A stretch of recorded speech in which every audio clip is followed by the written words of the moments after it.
Let's be having ya. Therapy Army, where are ya? Let's be having ya. Welcome to the United Real Therapy. Welcome to the Everton Manchester United preview. We're also going to be discussing the Ronaldo Ten Hag bust up leak, whatever it is. It sounds absolutely ludicrous and ridiculous. But tonight, being joined by Wesley, the boy from the Netherlands, Ajax supporter and Manchester United supporter. And then we got Armando usually. So Wesley's first time on here. Is this the first time, Wesley, you've been on here? Yeah, I've joined in occasion a few times, just a short bit, but this is the first time. Yeah, a little bit longer. Yeah, I'm excited. Yeah, thanks man. Listen, you're welcome. You're welcome. Big up to every one of you. Please smash a like on the video, subscribe to the channel if you're not already subscribed.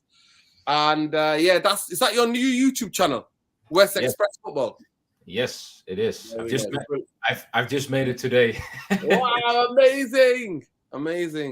We'll have to talk about it because for the tags and stuff like that, I can tell you if you need any help with anything else. So big up to you, Wes. Big up Stretford. Big up Eagle Eye Football. Smash that, yo! Big up, bro. I hope you're well. But yeah, welcome to United Real Therapy and the preview, which is undoubtedly going to be a tough game tomorrow. A really tough game tomorrow.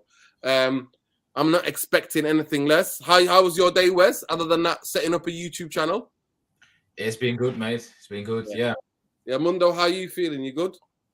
Yeah, busy day, obviously with the children, but yeah, I'm good. There you go. Every day is a busy day when you got toddlers.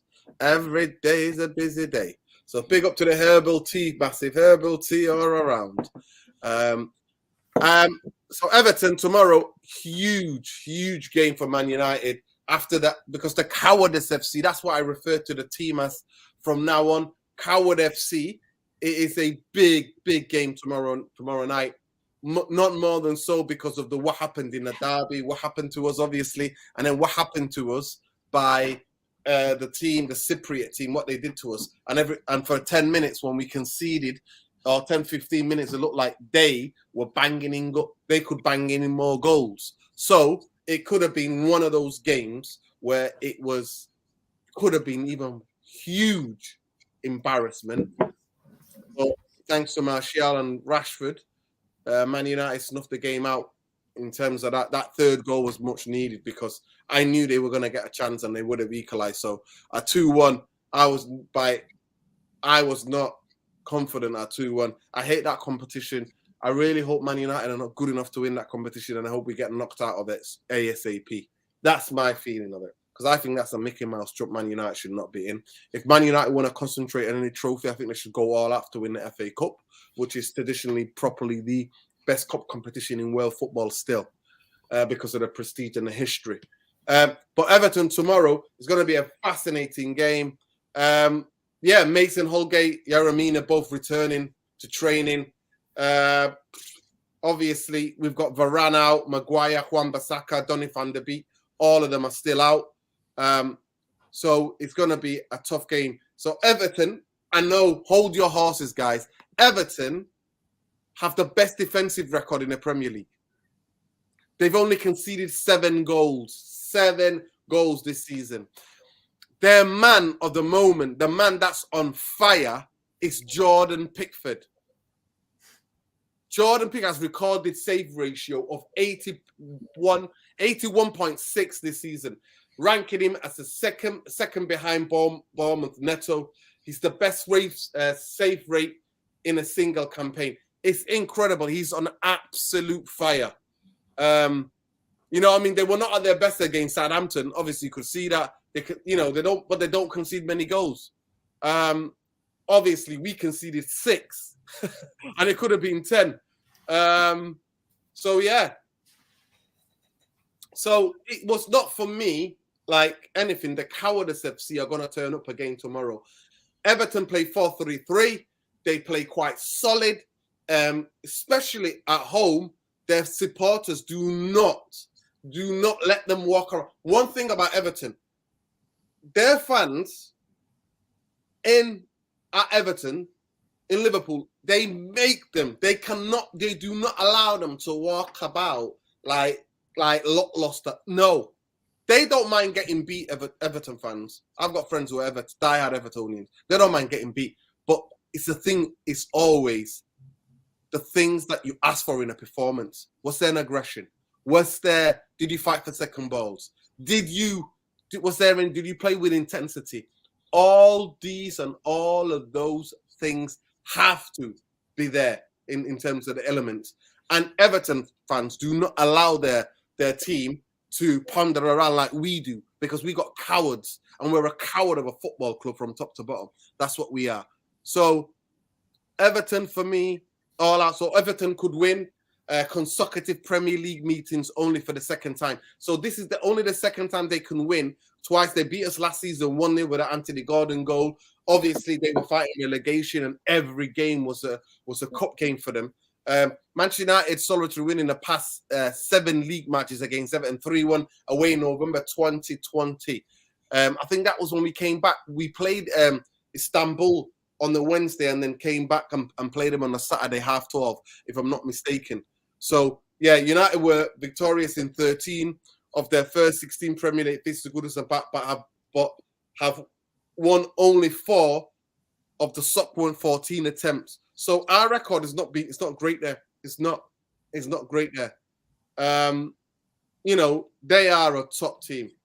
To me, at their ground, they bring intensity. They have incredible. They got one of the most old school stadiums where they literally have this apps. They create this incredible atmosphere. So I'm expecting a tough game tomorrow. The Toffees are unbeaten, 6 top flight matches. They've won 2, drawn 4.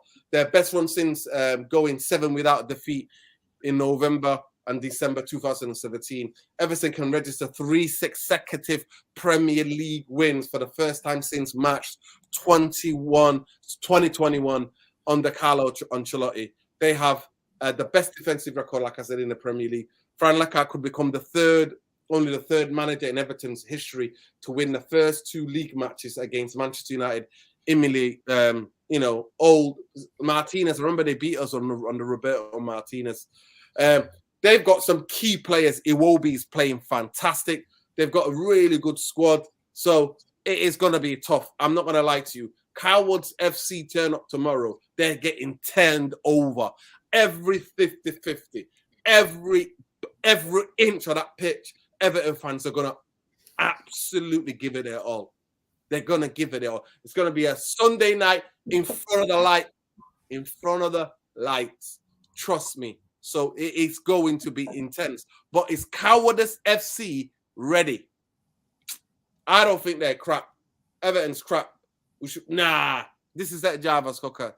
You're not been paying attention, bro. They're not crap, bro. They've not been. And I'm telling you, Pickford, on the transition, they're incredible throwing the ball. Like, he gets that ball, launches it. On the counter, they've got a set way of playing, set way of defending. I'm going to come to Wes first. Wes, the things I've said about Everton, are you worried about tomorrow's game, knowing what happened last Sunday?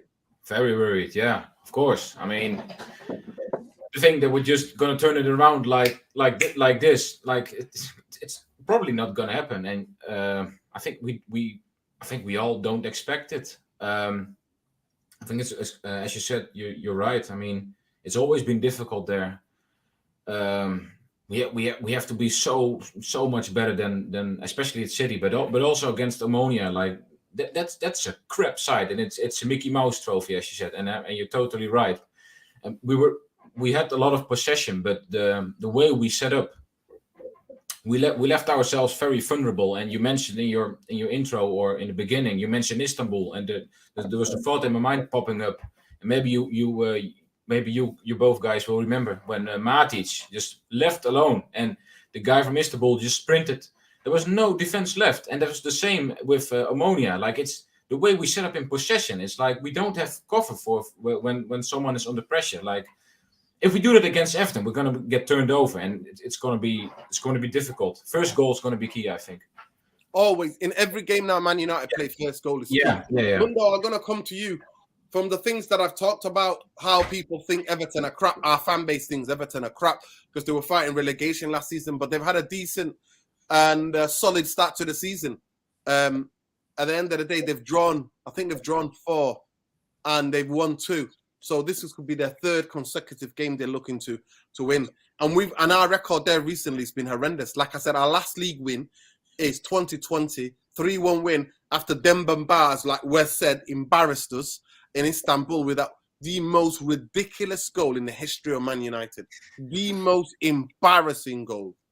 Grandad Demba Ba ran from the halfway line all the way down and scored. But Mundo, what do you think about Everton? And why do you think our fan base are taking them lightly? Because we're not pulling up any trees, mate. We just got humbled and humiliated. We are coward FC.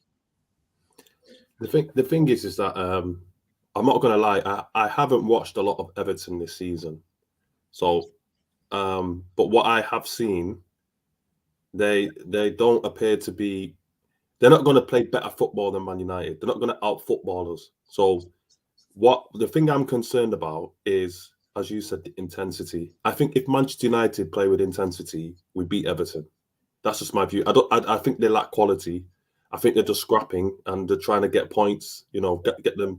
Like get a bit of solidarity in their team, and hopefully things will come together. But that's the stage they're at the moment. I don't think they've got players that if you get the ball on the ground, yeah, they've got Anthony Gordon. He's a good player, but other than him, I don't see them having much threat against Man United. I think if we lose, we beat ourselves tomorrow. That's my view. I think that if we lose tomorrow, it's because we don't turn up, we don't have intensity. But if we turn up tomorrow, we have intensity, and the manager gets the selection right, the front three in particular, then I think that we can beat them. Are you on mute? You're on mute, yeah. We can't hear you. You're on mute.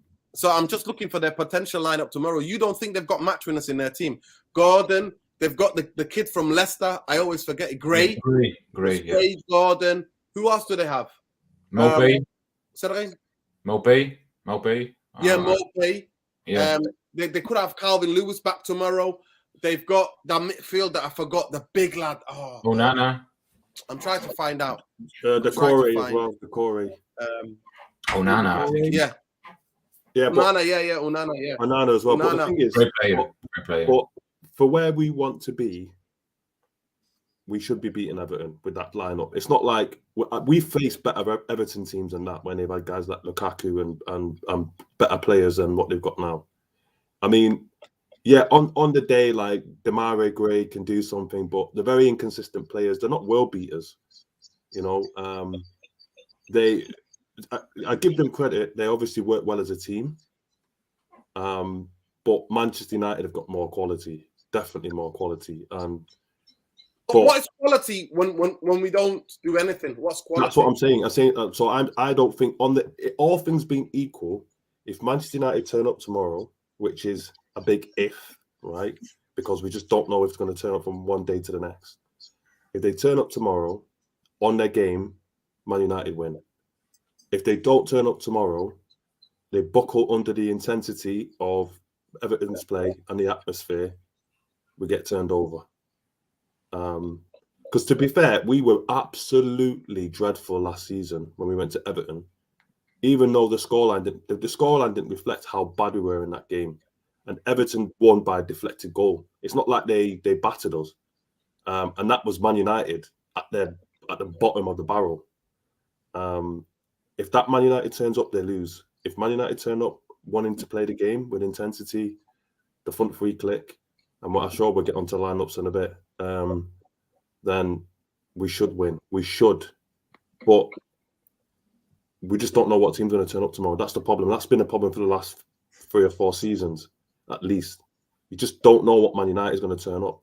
Against Manchester City, we all went into that game with positivity because of the previous 4 games, thinking that the new, I say new in inverted commas, Man United would turn up, and at least we didn't. Some of us might have been optimistic in terms of perhaps winning, but we thought we'd give it a fight. We thought we'd give it a go, and it was just a car crash of epic proportions. So, and there's been no evidence, given the midweek game, that Man United of the previous 4 games is going to turn up tomorrow. So it's 50-50.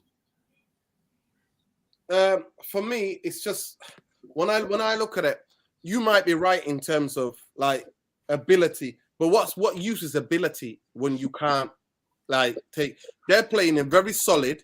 They're not losing games. We've lost 3 so far.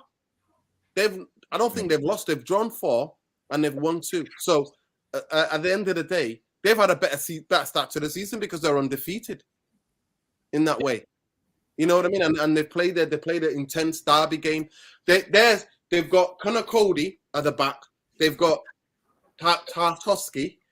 I'm sure they've got a left back. One of the youngsters is a left back. I don't know who the left back is, but they've got a better team than last season.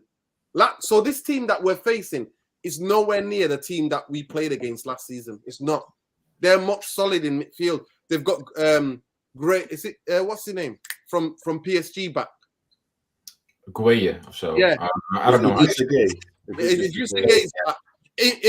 Iwobi's playing the best football I've ever seen him play. They've got the other guy. I said Anua. Is that his name? The Anana. Them 3 in midfield. That's a pretty solid. Coleman on the right. They've even play a younger right back sometimes.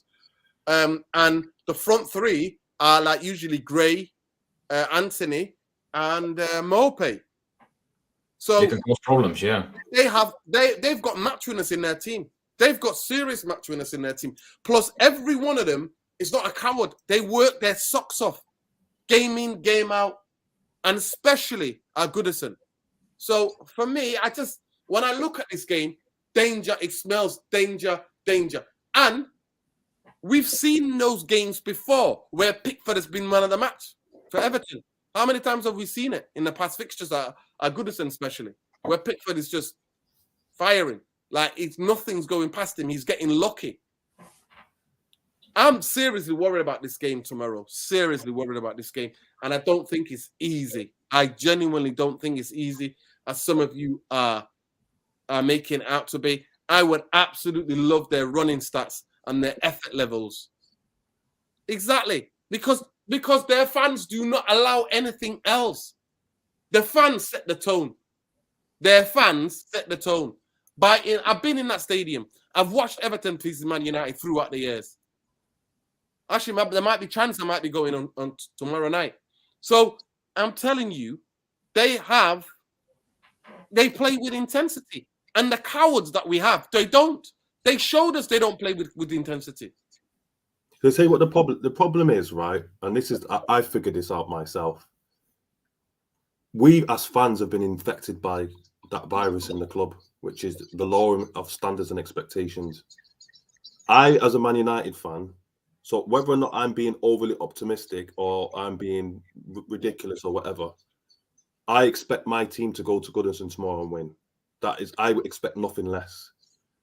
Whether or not they do it is different story altogether, because they let the fans down all the time. But I think that in terms of fan base, because you probably see on social media, a lot of people will be negative about tomorrow. We're going to get turned over. We're going to get this, that, and the other. We're just giving the players an excuse. We're letting them off the hook. What we should be doing as a fan base is we should be raising expectations. We expect you to go to Everton tomorrow and win. We want to be at least in the top 4 minimum, and we expect you to win these games. If you look at other big clubs, if you look at Real Madrid, if you look at Barcelona, if you look at Bayern Munich, if they're going to some mid-table team in their league, you're never going to get their fans saying, no matter how bad they are, oh, we're going to get turned over. No, they'll be like, you have to go and win. And if they don't win, the white flags come out and people start kicking off. And I think that for too long, we have allowed this virus to cloud us as the fans as well. I think we need to turn up the heat on the players, whether it be on social media or whatever. Yes, we're all going on at the Glazers or whatever, but the players have got some responsibility as well. It's too easy for them to just not turn up and then put on social media, we go again. Oh, all this nonsense. I'm sorry, I'm tired of that now. Tomorrow, I expect Man United to beat Everton, nothing less. They're not a great team. Yes, it's a hostile atmosphere, whatever. But these guys have got to start earning their money. That's as far as I'm concerned. If I switch on BT Sport tomorrow and I see a car crash of a game, us as fans, I'm saying we need to just be on them. Yeah, I agree. I'm going to come to you, Wesley. I'm going to come to you. Obviously, you know Eric Ten Hag, been a supporter of Ajax all your life. You're Ajax fan, aren't you? Through and through. Yeah. I mean, I'm more interested in Man United. Like Well, Ajax is your team in Holland, yeah. Ajax is my team in Holland. Yeah. Oh, you remember when he first came? You know everywhere where he's been. If you know anything about Eric Ten Hag, it's a struggle at the beginning for the players to get used to his methods. The problem that we have of our football club is that we've got weak mentality players. Our football club is full of, because there's zero accountability from the ownership. You know, fish always rots from the head. Players take the absolute biscuit, do whatever they want. They get given huge contracts. They get given this. They start believing the propaganda, and especially what's going on in this football club. So I personally think that this is his toughest job in football. I genuinely think that. From where you saw it at Ajax, when did it pick up? And what was there a meeting? Was there a time when it was kicking off with the players where some home truth needed to be had? Do you remember any such occasion? I mean, it's difficult to say, but I know when he first came in. I mean, the previous manager was Marcel Keizer. They were terrible. I mean, Ajax also is just like Man United, has expectations, and you need to meet them. And the difference, as you said before, is like the structure, like the technical director at that time, Overmars and Van der Sar, like they know the club in and out, and they communicate from levels to levels, like from youth to etc. And the thing with Ajax is of course it took time, Ten Hag, but the whole culture at Ajax was just a good atmosphere, and they gave him trust. And gave him the authority to do his thing and to back him, and that's at every level. If you need to have people behind you who have trust in you, otherwise you can't be successful. It's the basics, and as you said with Ten Hag and Man United, it's the biggest job. I think it's the biggest job in world football because there's no manager after Ferguson who has been successful. I mean, I don't count the Europa League. Who Mourinho won. It's a shit trophy. We haven't won the Champions League. We haven't been really challenging for the league. So can you call that a successful manager after Fergie? It's up to debate, of course. But I mean, the thing is, I became a fan of Man United. I haven't seen. I'm quite young, as you know. I'm 21. I haven't seen the good old days from Fergie. I mean, I've seen it on videotape. I've been watching United when Van Gaal came there. I trusted Van Gaal because I know he's a genius. He's one of the best managers that there's ever been, and he couldn't have done it. And I've read pages from his book where he said from the difference between Bayern Munich and Barcelona, where he's been manager. It's like the structure. It's like you don't get the players you want. It's like people are working against you to build a successful foundation, and that's the big difference. It's not complicated, but going back to Ajax, there have been periods where there were a little bit of struggles, but these things have been dealt internally, and the expectations were high, and they were calm, and that way you can gradually go up a level, and gradually every year you can add players, and also the youth, because Ten Hag and Ajax is of course is known from the youth. All the players Donny van der Beek from the youth, Frenkie de Jong. Now Nui was also a good player. Of course, it's now a terrible situation with him. But Kluivert, like there's so many. Gravenberg, like they give them time to produce these youngsters and to play them. Yeah, but it's more internal, and especially now, like I was so happy he won against Liverpool and Arsenal, because the first two matches I couldn't believe what I was seeing. Like I think, oh my god, it's gonna be a short one. Like he hasn't been. It's complete different level, and the magnitude of pressure. Like for him, he's still finding his way, and you see it with his press conferences. Like even me, I'm struggling sometimes with certain words and phrases. So it's a different league. He hasn't had experience like, for example, Potter at Chelsea has. That's an advantage. So it takes time. And in his press conference, he said that the intensity he expects, it's not going to be days or weeks. It's going to take months. So he knows, like because he's playing with players who are cowardice. By the way, Wesley, you speak better English than I do, my friend. You know what I mean? So don't worry about that. Yeah. Honestly, do not worry about what you sign. You're coming across clear and concise. Of course. So for me, when Ranić said we needed 10 players, we needed 10 players. Some of our fan base obviously bought in the anti-Ranić propaganda that the club was pushing out. And it's not changed still. It's still not changed. And then we get rid of Matic, and I'll come to you, Mundo, because he's got no legs. Watching the times when he's come on, watching Casemiro, Mundo, I'm sorry. I'm sorry. I'm sorry. We paid 60 million for a guy who literally tries to tackle us, like almost lying down. Have you seen that? Have you seen what he does sometimes when he lies down? Like, like some sliding tackle or something. Like slow motion. He's almost embarrassing. People just go around him. Like, he can't judge the distances yet. I spoke to a couple of Real Madrid fans, and they've said to me, this guy's been on the way down. He'll, in a big game, big pressure game, he'll give you intensity. He'll give you brilliant. He'll put a man of the match performance. But in terms of consistency, he's not been the same. And I always repeat this, and I keep repeating it. Two clubs, Real Madrid and Bayern Munich, they never let players go who still have it. They don't. Real Madrid pushed in Odegaard too young, too early, and he crashed, and then they let him go. But they don't, at the height of their powers, they don't let too many players who are the height of their powers go. They do not. And when I see that, I'm like, we got rid of Matic.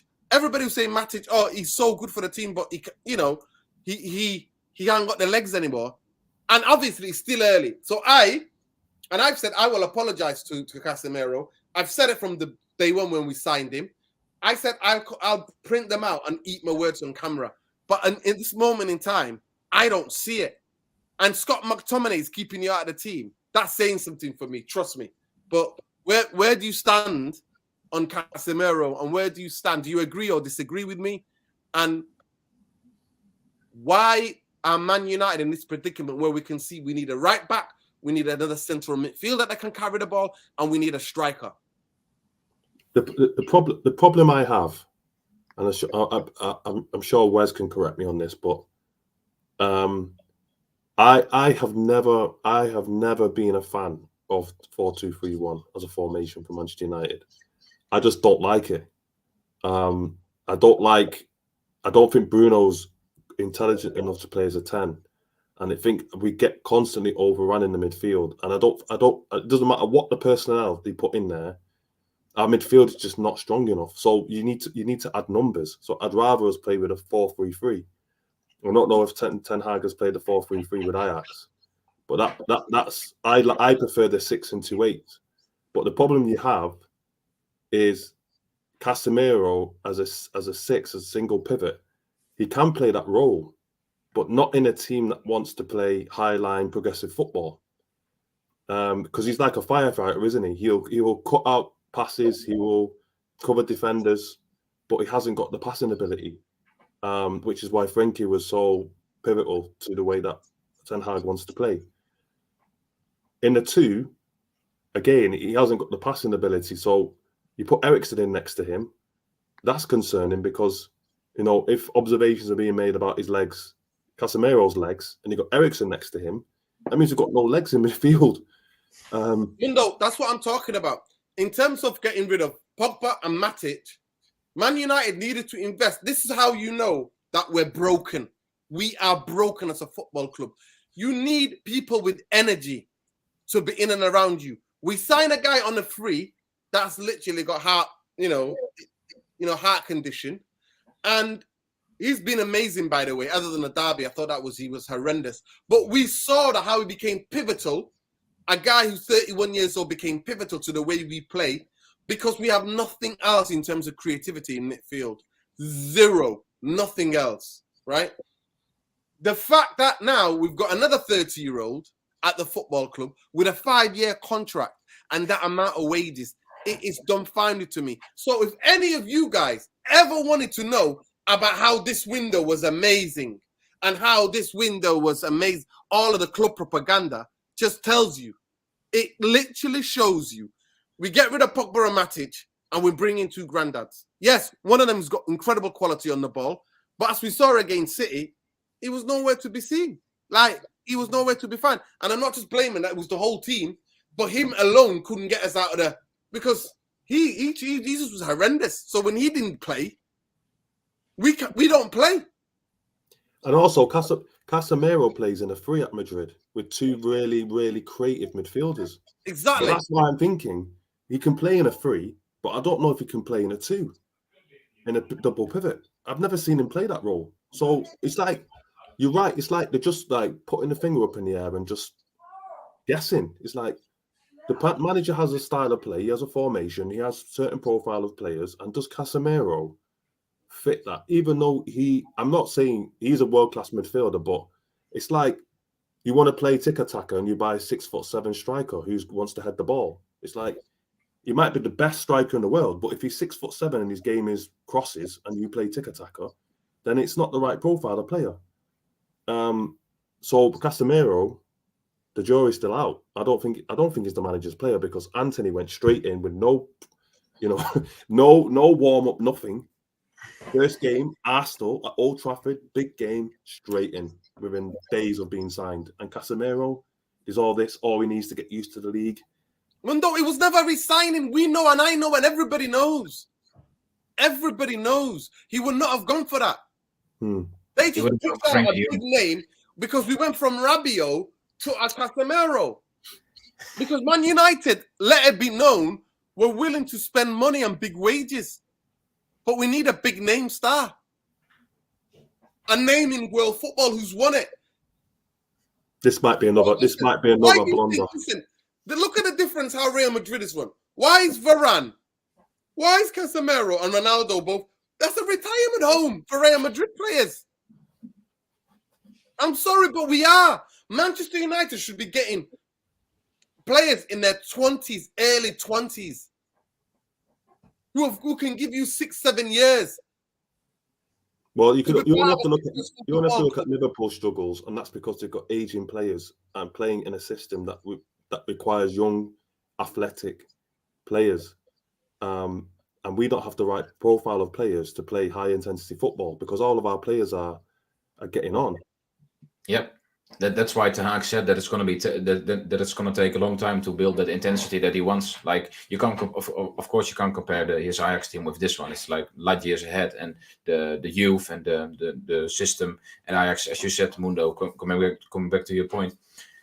At Ajax, it's always 4-3-3. Like whichever manager there is, it's like you're not getting the job if you don't play 4-3-3. Of course, I'm joking, but it's almost like that, you know. So. I agree with you that Casemiro is vulnerable as a standard 6. Like if you put pressure on him, like he isn't fast on the ball. It's always like slow on the turn. And I would rather see Man United in one sort of formation of a 4-3-3 variant. I don't know if it's with a pivot back and then 2 8s. It will probably suit United better, yeah. And the shape will probably be better, but I don't know. I don't know why he's playing a 4-2-3-1, but. Yeah, it's also not my formation. I don't like it. It's a modern. To be fair, he's not big on formations. To be fair, he's not that big on formation because you've got basically fullbacks playing as inverted midfield players. So try to overload teams and leaving Martinez and Varane when they're fit at the back on their own to defend at times. I mean, you look at Diego Dalot, the positions he takes up, it's like same as Timber was doing for Ajax, you know, at times when he played on the right-hand side as a right back. So at the end of the day, it is his thing, whatever you see on the sheet, that's not how we Man United play. It's not how Man United play. So I won't worry too much, but in terms of being in the middle, we cannot be outnumbered in the middle. And once we get outnumbered and outworked and outrun, we're going to get murdered. So I don't know where people get the confidence. Alien Tenno, to play 4-4-2, you need to have incredible fitness in your in the 6, so the 2 in midfield and the 4 up the pitch. And those wingers have to work up and down all day. At this moment in time, you got somebody like Sancho walking around after he gave Malacia a hospital ball the other day. That is the levels what Man United have come to. Because what more motivation is there is for Sancho? Bought him for 70-something million, gets paid over 200 grand a week. 300 grand a week, 350 grand or something ridiculous, isn't it? No, it's not like that. It's not 300. It's about 250. It's not 300. The highest paid player, Man United, is Ronaldo, and the second one is David De Gea. And then I think it's Casemiro next, isn't it? Casemiro now, and then Sancho. So at the end of the day, it is what it is. But by the way, we need to get into this a little bit actually. Chelsea, Man United finally confirmed that 5:30 kickoff on Saturday, October the 22nd, but with reduced Man United away ticket allocation of 2,099.94 to 2,370. Met Police tried to cut. They tried to cut. Yeah, they tried to cut it to 1,500. Why? Then the clubs pushed back, so they agreed to 2,000. Well, why are they doing that? But apparently, if there's any games, it's to do with policing in London. That if there's any games that kick off after 4:30, then they limit the number of away fans. But they did this after the tickets had been allocated and sold to the fans. It's a disgrace. Yeah, why they didn't do this beforehand? It's crazy. Big up Hassan Yusuf, by the way. One of the editors of United Real Therapy. Big up, bro. It's crazy for me. So after 5:30, you can't play. After 4:30, you can't because of the police in London. Wow. Boris because of the resources and the fact that they you don't want fans like getting pissed and then running around causing trouble. So and they don't have the resource. So that's why a lot of games, like London derbies and stuff, tend to be early kickoffs. It's crazy. It's crazy. Yeah. Absolutely crazy, isn't it? Just another thing in this country, innit? Yeah, exactly. Yeah, it's crazy, man. It's crazy. Tomorrow, let's get the team up. Let's see where we are with the team. Bear with me, guys. But who are we picking? Who are we picking? What's your defense tomorrow? Wes, who are you picking tomorrow? Well, goalkeeper is of course easy. I will put David De Gea in goal. Shaw left back. Maybe controversial, maybe not. Martinez has to play. I hope Varane is fit. We need him. But Ten Hag, is he going to risk Varane? I don't know how fit he is. So if he's going to play safe and maybe rest Varane, then Lindelöf plays. I hope not, but maybe he will. And then right back Dalot. And then I'm assuming he plays the same as we've seen already. So there will be hopefully Casemiro, but maybe McTominay. I don't know. Bruno, Eriksen, and then the front three is going to be the most important. It has to be Rashford on the left, Martial in the middle, and Anthony on the right. That's what I will do. And then maybe around the 65 minute, Ronaldo on, and hopefully he will put the game away. That's how I envision it. So yeah, but the front three is going to be crucial because Martial's in form, and hopefully he will turn up and get the goals. So who are we going for then? Right back, Diego Dalot. Obviously, he picks himself. Yeah. That's his favorite fullback. Yeah. Let's pick the cowards, eh? Let's pick the cowards. Diego Dalot. Varane is out, I think. He's not going to risk him. I'll be shocked. Yeah. So I think he is going to go with Lindelöf and Martinez. And then I assume Shaw. I think Shaw will play. I agree with you. I think Shaw will play left. Yeah.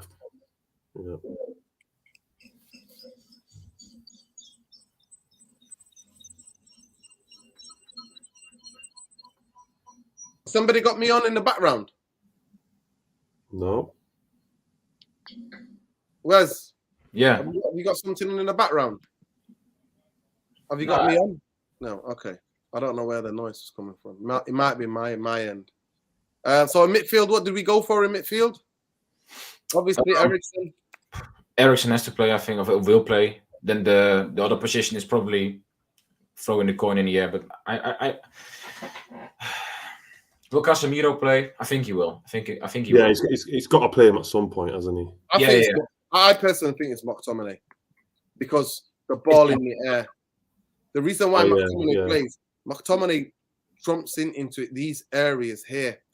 In Man United, when they're in defensive positions, especially if the ball's being crossed, he's always in and around here for the set pieces, and the corners. Even though he got bullied last time by Haaland, I think he plays. To me, I would go with Eriksen here in my team, in the team that I want to pick.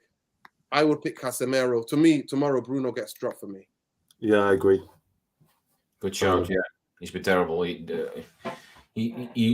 tries the Hollywood pass too much. I mean, it works. It works sometimes, as we've seen against Omonia, but you can't rely on over the top pass against Everton. They're going to sit deep. So I agree. You know, Anthony's going to play because obviously that's his boy.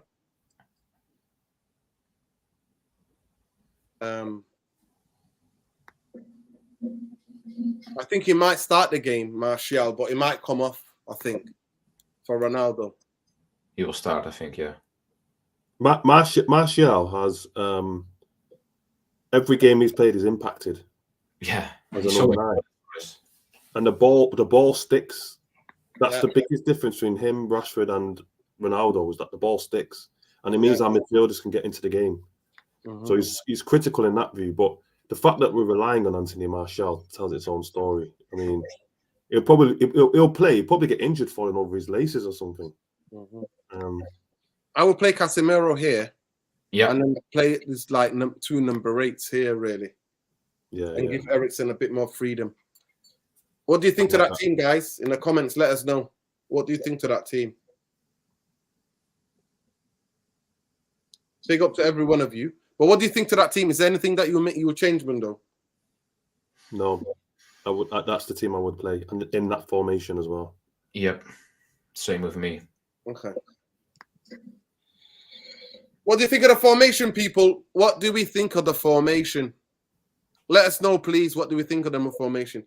Hassan Yusuf, if you can drag those comments from the leak about Ronaldo being disappointed at Erik Ten Hag's training methods and the disappointment in the way that Man United keep getting hammered. Can you please get those up if you can? Isn't it funny that Ronaldo's disappointed in managers' training tactics when it involves him having to run? You know, managers that come in like this guy and Ranić, who want to play pressing, high pressing, running. All of a sudden, the training's not good enough. But he didn't speak out about Ollie's training, did he? He loved Ollie's training. McTominay for his height. Connor Cody, corners, free kicks. You know, we're cowards. McTominay being in there for the headers tomorrow.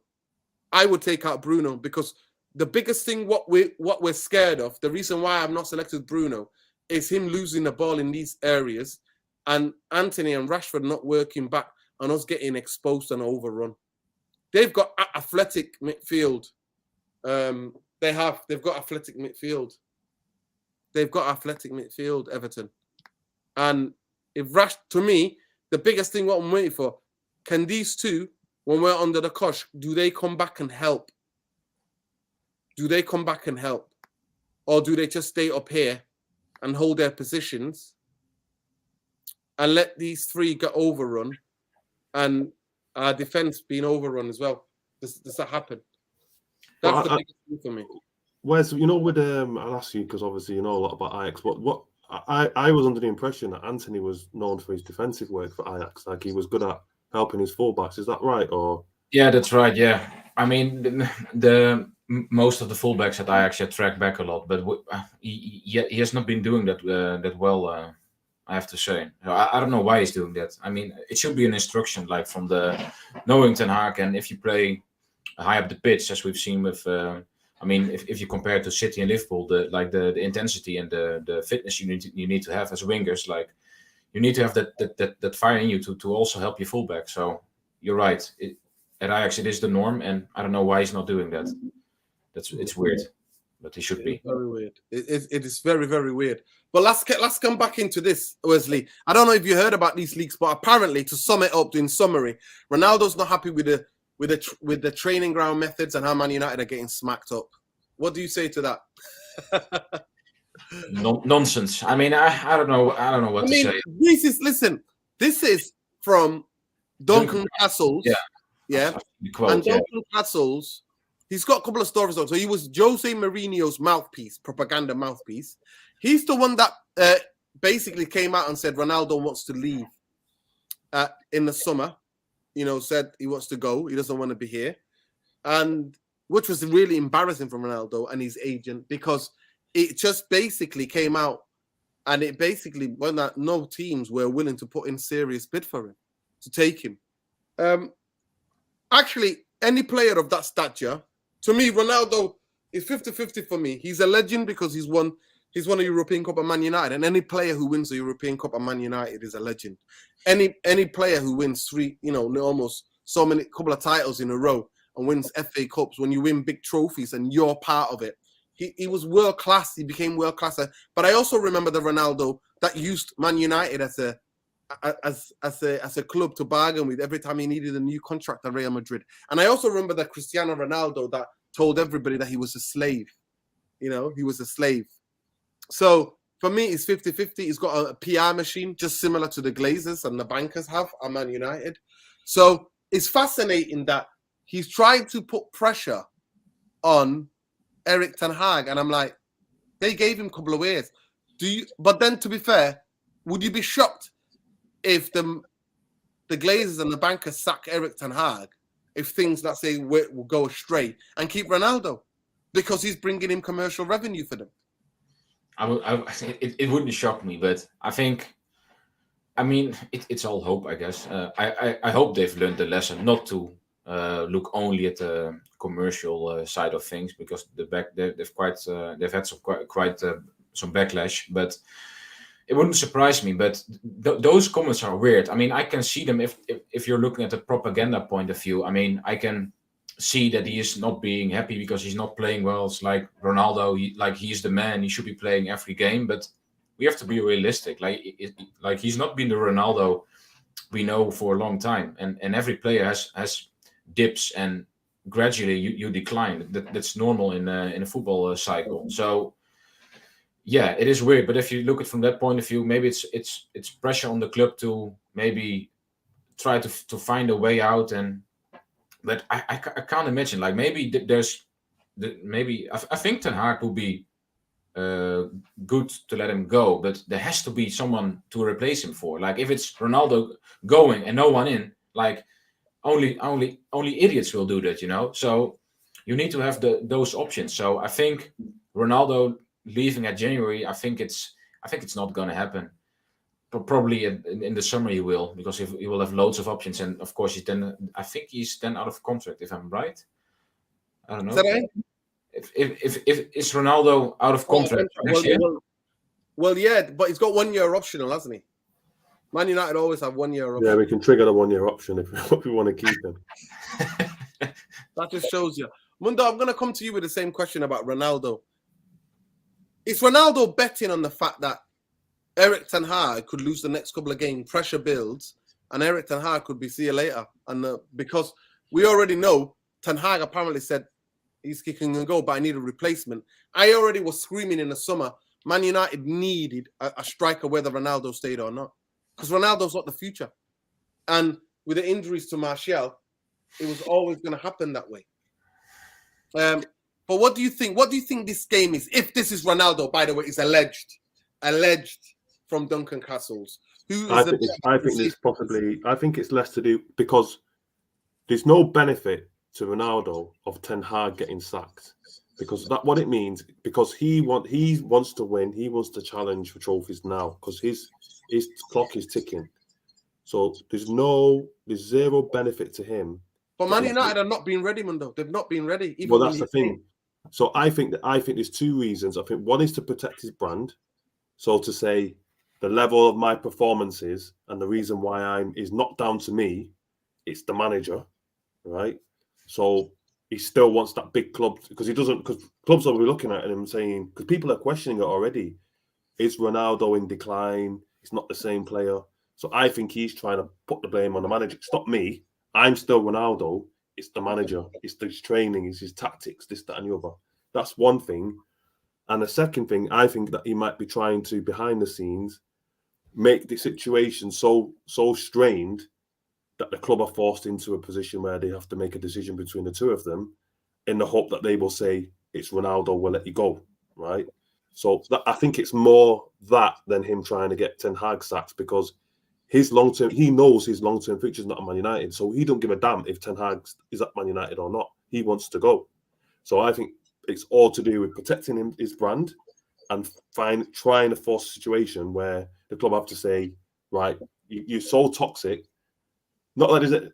And again, it's all rumours, because from what I've seen, he's remained professional. He's come on. He's not, all intents and purposes, when you look at him, there's nothing to suggest that he's doing all these things behind the scenes. But these leaks, if you read between the lines, that's the kind of thing you can draw from it, that there's some angle from Ronaldo ultimately to get out of the club, because that's what he wants. He wants to go, and the club are holding him ransom because. Well, Mundo, it's simple. It's not like he's short of a bob or two. It's not like he's short of money. Why don't you buy yourself out? That's a good shout. I mean, by the way, there's over 120 of you here. Please smash a like on the video, subscribe to the channel. He might have made the offer to the Glazers, and they might have said no, because ultimately they hold his registration, so they can just say, actually, we know what they're like, because they hold on to players. There's been so many players at Manchester United that have been trying. They've said, "I want to go. I want to leave. And with Pogba, for example, for years, he's saying he wanted to go. They kept him all the way to the point where they couldn't keep him any longer because his contract ran out. But if there was another year or two in his contract, or they had something in his contract to trigger, they would have kept him. They would have kept him. Mm-hmm. Let me just get this. Java says we shouldn't project Ronaldo as the bad guy. The man is doing good as he can, and he will do that what's possible to prove us all wrong. The leagues are just British press. Ronaldo generates clicks. Yeah, that could be. That's a view. We like to be balanced here. That's 100%. We like to be balanced here. That's who we are on this channel. We don't like to just overload on certain players. But when I look at it, I look at Man United and I think, what was Ronaldo thinking? What was his agent thinking to come to Man United? You're on the twilight. You know what I mean? The twilight of you. You know what I mean? You're like the last days of your career. You want to win. You want to set records. He's obsessed with records. And all of a sudden, you want to go to Man United. It's weird, yeah. If you look at it from that point of view. Because nobody else, for me, is about money in it. Nobody else was willing to pay that money. Nobody was willing to pay that wages. And I'm like, Ronaldo, how much more money do you need? Plus, I think part of his ego. If I had that money, I would go somewhere and play for free to get more trophies. I think part of his ego, I think in his mind, he thought, I can be the hero, I can return and make Man United great again and get paid a shitloads of money doing it. He's very egotistical, isn't he? That's what's made him a great player, because he's always had that self-belief. So I won't be surprised if he thought, the team's crap, but I could come and I could be this. And I think he realised after about 2 or 3 months, when he had Mickey Phelan and Michael Carrick and doing these horrendous drills and training and stuff, he thought, nah, not even I can't save this sinking ship. So yeah, it's interesting. For me, it's truly interesting. But this can go on all day. Rooney said a couple of things. So big up Craig Webbers. I remember when we used to sign best young players and not Disneyland saviors. Tired of it. It is facts. We are Disneyland. I mean, he did say that to Klopp. We could have had Klopp as manager. I think he would have gone anyway, like Van Dijk, like Van Gaal and Jose. He would have been gone by now. But we would have had him. Rooney, the manager, obviously gone a different way in terms of how he's playing and being successful. Cristiano and Messi are two of the greatest players, play the game. But they're not. But ultimately, he says time catches up with all of us. Yeah, facts about Rooney. Yeah. Rooney then says, Rooney and Ronaldo is obviously not the player that he was 22, 23, for instance. It's tough one for him. Knowing him, it'll be very difficult for him to sit on the bench. But that's how it is, mate. Everything gets down to it. Listen, let's get the score predictions, man. I'm going to come to you, Wes, first. What do you think of tomorrow?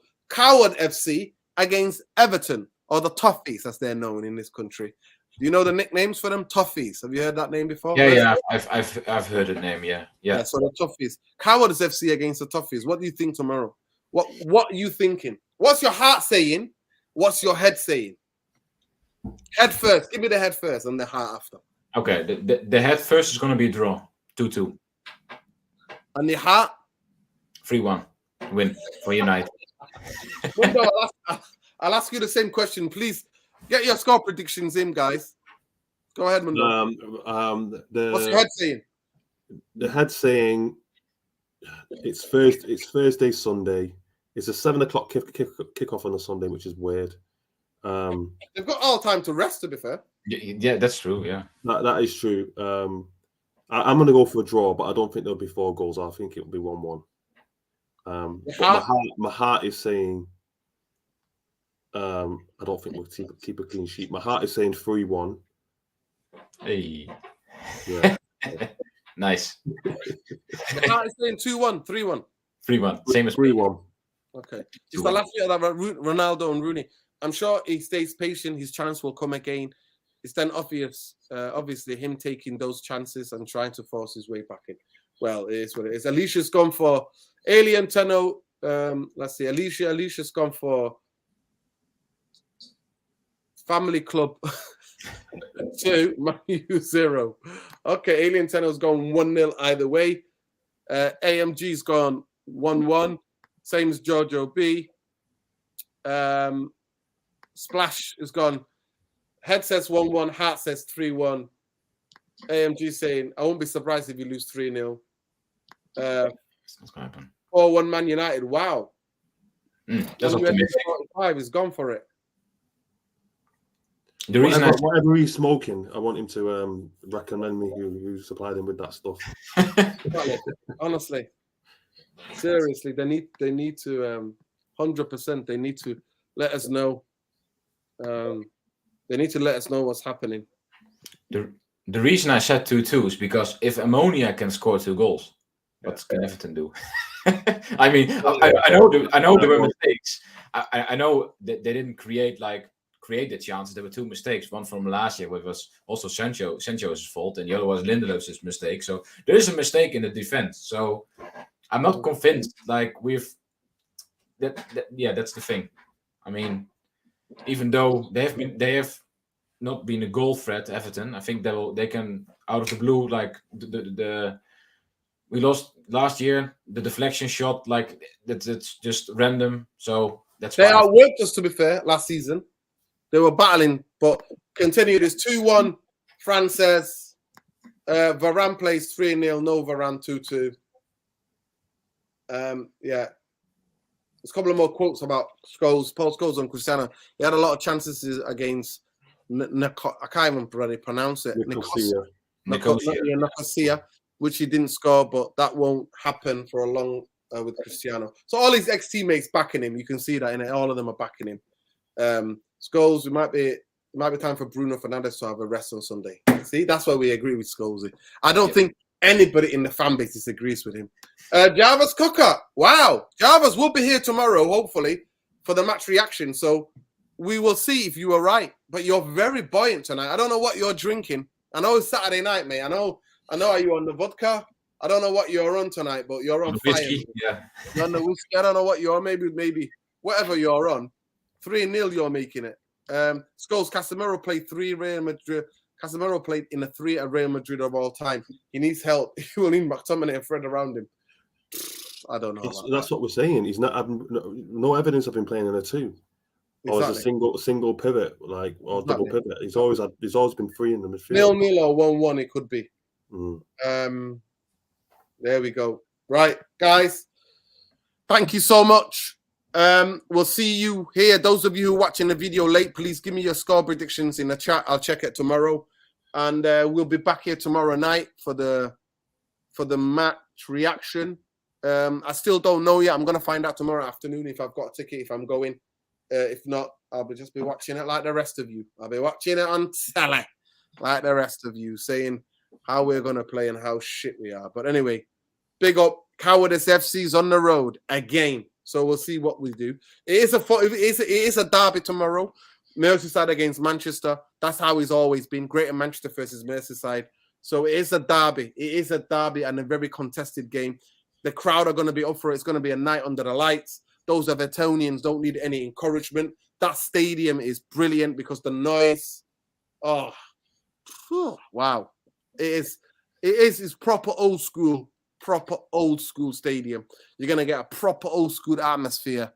And I think tomorrow, whoever wins the 50-50, if the cowards turn up, we're going to get smashed, people. The cowards turn up, we're getting smashed. Trust me. We're getting smashed. We're going to be outworked. We're going to be outrun. They're going to have more aggression. They're going to show more of everything. They're going to put so much pressure on no, Sancho's not playing. Sancho, for me, is taking 4 games out for that cowardice defending they did against Ammonia. Is that what they called Ammonia? Yeah. He's not playing for me. Sancho needs to take a rest. And he needs to go and watch videos on how you play for Man United. That's what he needs to do. He needs to watch. And to be fair to Rashford, every time he's gone out left, he scored. He scored 5 goals on the left. So exactly. He's number 1 in that spot at the minute. Exactly. You don't like Everton. Lema wins his 50-50. And like I said to you, he's playing the best football I've ever seen him play. Pickford. He's playing the best football I've ever seen him play. And tomorrow, on our corners, if Man United defend like we did against Ammonia, we're going to get smashed. Because the way he kicks the ball out, he can launch it 70 yards to Gray or to Anthony. So it's going to happen. But anyway, people, please make sure you go and subscribe, people. Therapy Army, this is Wes Express Football. Make sure his YouTube channel, he set it up today. Have you done a show today? I mean, I've done a preview, but there you go. So it's got his preview on there, people. The first time, I mean, there were 0 viewers, but it was fun to do. I mean, listen, no. Honestly, listen, there's over 100 or something of you watching here. We like to support the community, and if any of you ever made a YouTube channel, I'll be asking everybody who subscribes to me to make sure they subscribe to Wes as well. So please go on, encourage Wes, this young Dutch G. You know what I mean? You got to go and encourage him. He's already got the mic and everything set up. He's got that look already. His first day today, doing it as a diehard Man United fan, doing his first ever preview on YouTube. So go and check out. I'm definitely going to be checking it out, and I'll be in the comments. So please go and subscribe to Wesley. You can find Mighty Mundo on this channel. You can also catch him sometimes in the Spaces on Twitter, but that's his Twitter handle. And I've been your host, Mr. Structure. That guy, Red Devil, even though I always forget to put the banner on. That guy, Red Devil, for any of you who want to follow on Twitter. But where we say win, lose, draw, bank us out, glaze us out. We're never going to have a club that's not full of cowards because we've got coward owners and the people who run our club are cowards. So we don't be shocked when we've got coward footballers on our pitch. For me, they all go together. Fish always rots from the head. Until the Glazers leave, we will not have our club back. We will not be like a football club. We will not. That's how it is. Tories out always as well. Starmer out as well. Facts. But you know how it is anyway. Love, light. Take care, people. We'll catch you tomorrow on the match reaction. Peace, love, light. Win, lose, draw. Glazers out, bankers out. Take care.